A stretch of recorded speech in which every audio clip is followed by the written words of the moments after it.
So what's up, guys? This is episode 4. We are episode 4 already. This talk, what we're going to be talking about is something really deep and recent in my life that I don't like talking about, but I thought, man, someone needs to hear about this because they're in the same boat that I am. This is about quitting ministry. It is the number one cause of problems in a church is pastors quitting ministries or leaving churches. It's scary. It's an area that I never want to be in, but I was almost there a month ago. Actually, probably 2 months ago. I don't even know. I know it was right there. I was done with ministry. So we're going to talk about that. We're going to talk about what can we do to prevent that kind of thinking, and what can we do to keep us from that thinking, because it's some hard stuff to talk about. I'll leave it this way, that it took God to really change my thought, and that I had to confide in certain people that literally are confidable. Like, this is who I confide in. Like I only have like maybe 1 or 2 people that I really, ministry wise, I will talk to and say, hey, I need help. So this is probably going to be a hard topic to talk about, but we'll just say a month or 2 ago, I wanted to quit. I was done. Past couple months has been hard. In January, we lost our son. That was really impactful. Even before that, we started losing youth. Not really losing youth. It's just got to the point where like maybe 1 or 2 kids was coming every Sunday night. And it was really hard on me because I thought, oh, what did I do? What am I doing here?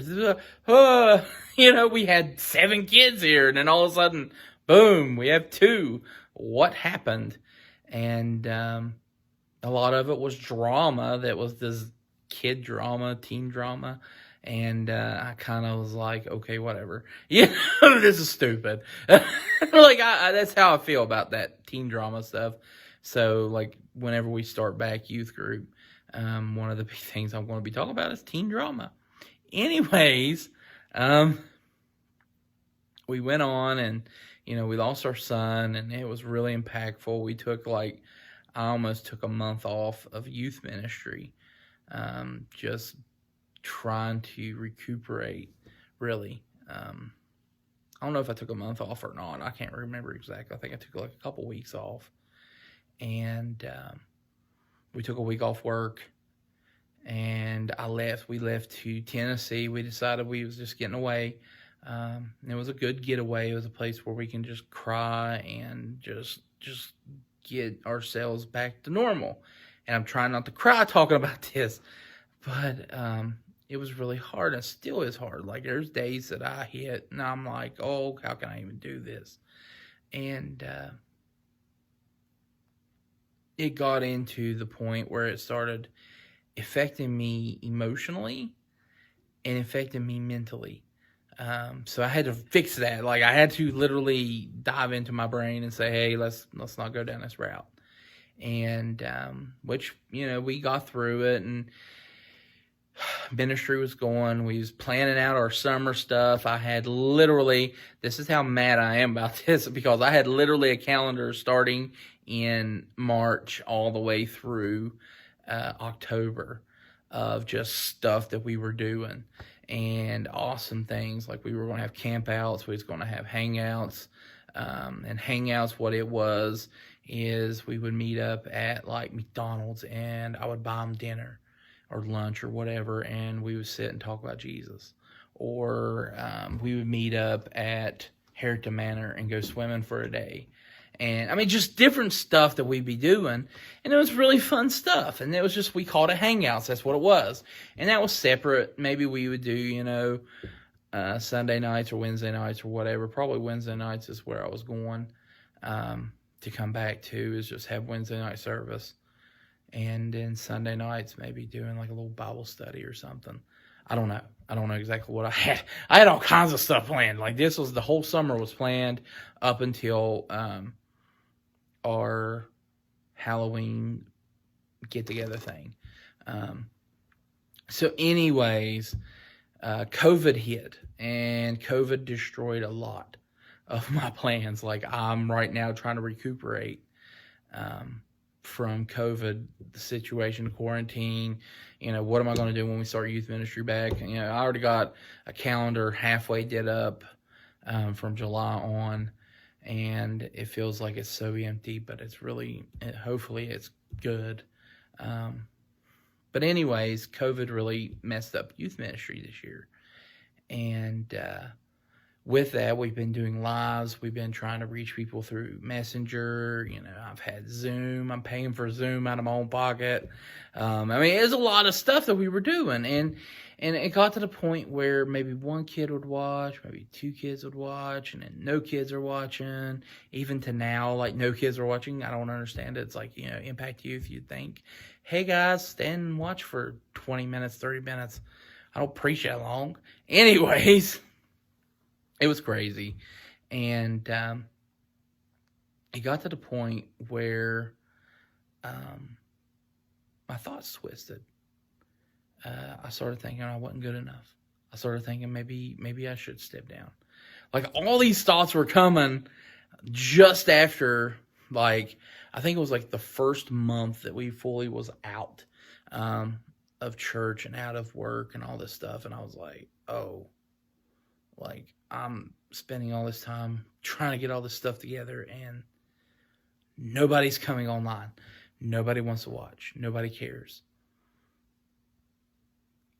And it hurt. Like it hurt physically, mentally, whole 9 yards. Like I sat in my office and cried.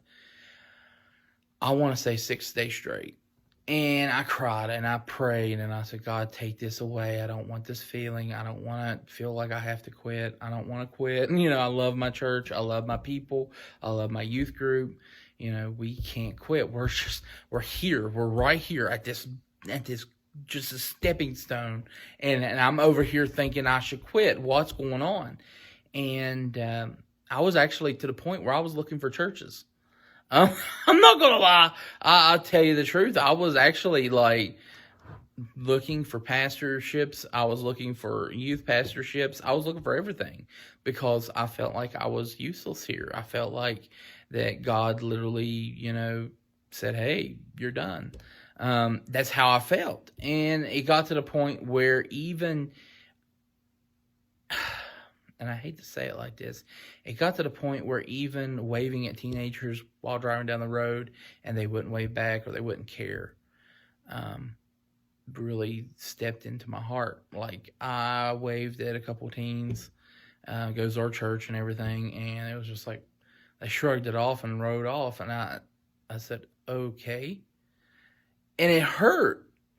And that was actually the breaking point of me. I broke down in front of my wife and I said, I just feel like I'm useless. I feel like I should be here. And I actually messaged my pastor that same night and I said, God, Pastor, I said, I'm not here. I feel like I'm worthless. I feel like I need to leave. Like I had that spirit on me to where I was wanting to leave. I was leaving the church. I was going home, or I was going back down south, and I was going to find me a church to start, or to work on, or to help build, or something. That's how I felt. And Pastor Ron mentored me. It was really cool. He actually talked to me about a lot of things, and told me about where our minds dictate us a lot. But it's really God is, you know, and it was crazy how, you know, all this stuff lined up, because after I talked to Pastor Ryan and he said, you know, our minds make us want, that's where the devil fights his biggest battles, is in our minds. He uses depression, he uses sadness, he uses all this stuff. And there's things that I didn't even tell him that I'm like, hey, I'm going to go look for another church. You know, there's like all kinds of stuff that I didn't say. He'll probably learn on this video. But like I literally broke down and was done with ministry. I was done. I was going to delete all my pages. I actually deleted one, my youth pastor Pickens page. I was like, I'm done. I'm deleting it, And I started this ministry because I was wanting to do something different. And I think it was right at the beginning of this ministry was when I was done. Because I was like, I can't do this no more. And it took Pastor Ron, and it took a lot of prayer and my wife praying to really get me back in the focus that it ain't about me. And it ain't about people. It ain't about youth. It ain't about nothing. And I hate to say that, like it ain't about youth. Because God can bring new youth to this church. I never thought of it like that. And I hate to say that, but God isn't about using the same old, same old. If you have, and I hate to say it like this, even in like biblical times, God takes out the rebellious and brings in the people that are for him, that talks about his will, that does his will. And the rebellious people are cast out, or they do their own thing. And I'm being really honest. And I feel like at times, and I'm not saying that like if our youth comes back, awesome. One of them was here this morning. I was so excited. But I am looking for this. I'm looking for a group of teenagers that are willing to just go all out for God. And it's going to take work. It's going to take sacrifice. It's going to take time. And, I got an awesome group of kids. I love every bit of my youth that comes in. If they would all come in, it'd be amazing. But it's like, there's so much that I'm saying to them. And it's just like, hey, we're here. This is who we are. This is why I'm here for you. And it's like it just rolls off of them. And it hurts. Like, sometimes I cry to, like, no prevail. Like, there's times I just message them on Facebook, and I'm like, hey, I miss you guys. And dead silence. And, like, one teenager says, hey, I miss you too. Or they say, we miss you, but none of them really miss me. Because it's crazy. I'm being honest. I cried. And I want to say this, that the last night I dealt with this, I was done. I was getting ready. What's crazy, I was writing my resignation letter to the church. I was going to deliver it, ask if we can have a couple months to prep, for us leaving to go down south. We were going to need money to get a trailer to go down south. Like, I was planning it all out. Like, I was like, this is how much money we need. This is how big of a trailer we're going to need. I'm done. Like, I was crying my eyes out while I was writing down my resignation letter. Like, I had in there specific people that, I want to say this to this person. I want to say this to this person, and, you need to get a youth pastor that probably is a female, because apparently nobody cares about the males. I mean, I was that point at my life. I was that close of resigning and leaving, quitting. I was done. And I sat and I started reading the Bible, because God always answers me in weird ways. And there's a story of Elijah and Jezebel. And Jezebel sent that guy, the messenger, to tell him, I'm coming to kill you. And he ran and he disappeared, and he went to the wilderness, and he ate manna from heaven and food and water, all this stuff. And there was a point where God said, why are you here? Why are you running? Why are you scared? Why? You've seen all these miraculous things that I did, and you're scared. Why? And that's where it hit me like a 2x4. And it said, basically God was telling me, hey, why are you here? Why are you crying? Why are you upset? Have you not seen me move in these past couple months? Have you not seen me, keep you safe and keep you okay? Because this is what we're doing. You're not looking at you're looking at the little picture. You're not looking at the whole picture. You're looking at the little tiny piece. You see in puzzles with like 1,000 pieces, and you see that little tiny piece, and you're like crying over that little tiny piece because you can't find it, and you got that whole 1,000 pieces going. That's what I was doing. And it took that moment to really think, God, why am I here? And so from then on, I had to literally process my brain, take it out. Like, I had to take my thoughts out and say, no, not today. I'm not here for that. I'm not here to be depressed. I'm not here to be sad. I'm not here to cry. I'm not here to pout or whine. I'm not here to listen to nonsense. So sometimes we have to come to a realization that God is our thoughts. His will is our thoughts. I had to literally cram spiritual truths out of this Bible into my brain. I had to read scripture and literally say, hey, okay, God, I hear you. That's what I want to be doing. Some crazy stuff, right? I had to redo it. I had to say, you know what? I'm done. I can't keep thinking of the same old thoughts. These teenagers, if they come back, they come back. I love them. Either way, I'm going to fight for them. That's who I am. I'm going to fight for them. I'm going to fight for the ones that are rebellious. I'm going to fight for the people that, want to leave.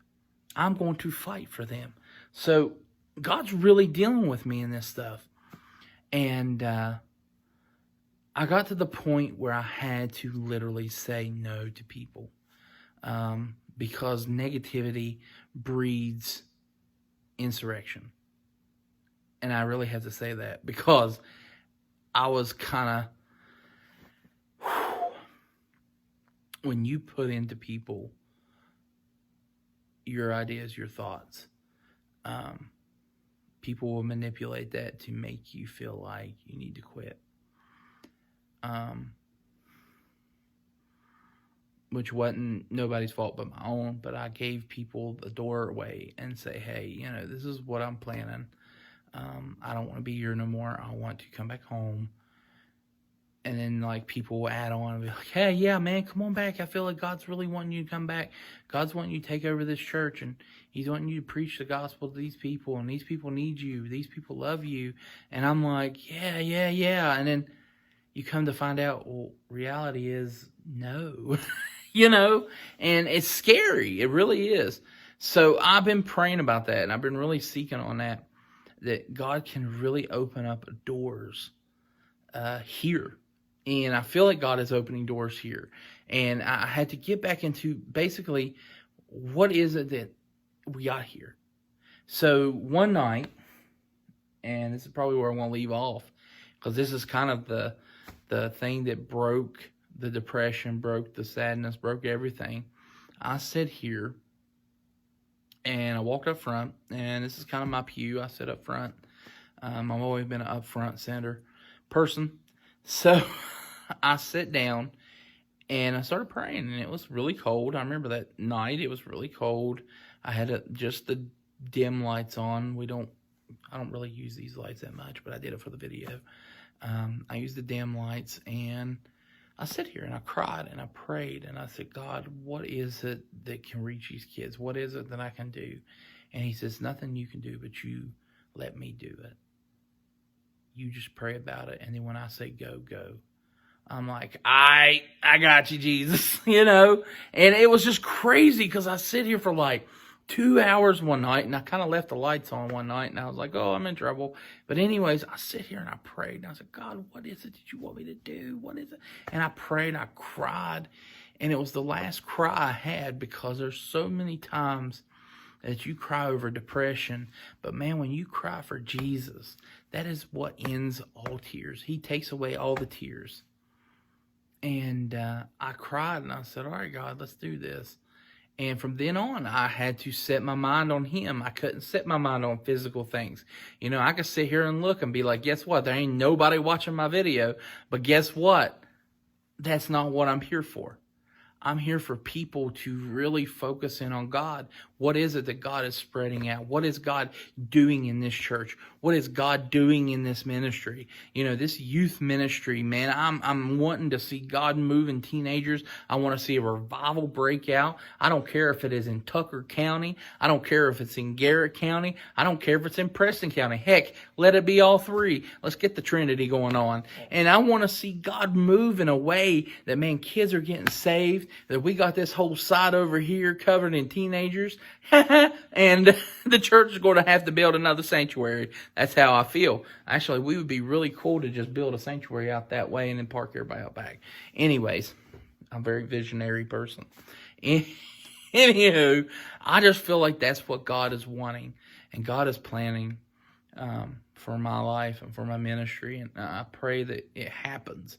I want to see teenagers go to Christ. I want to see teenagers get baptized. I want to see teenagers just really, really give it all to Him. And that's what it's about. It's about giving it all to Him. You know, we can't be boo-hoo crybabies all our life.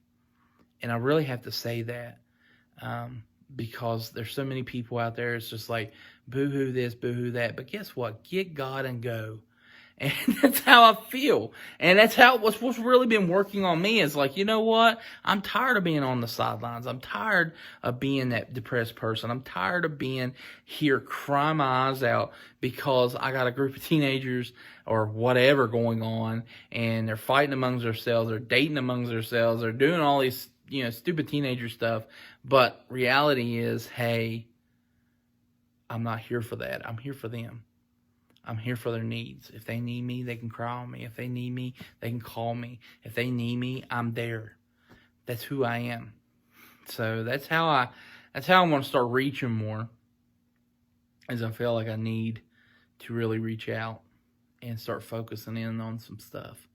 So, but I love you guys. I'm going home and eating because I haven't had dinner yet. So I love you, and I'll talk to you later.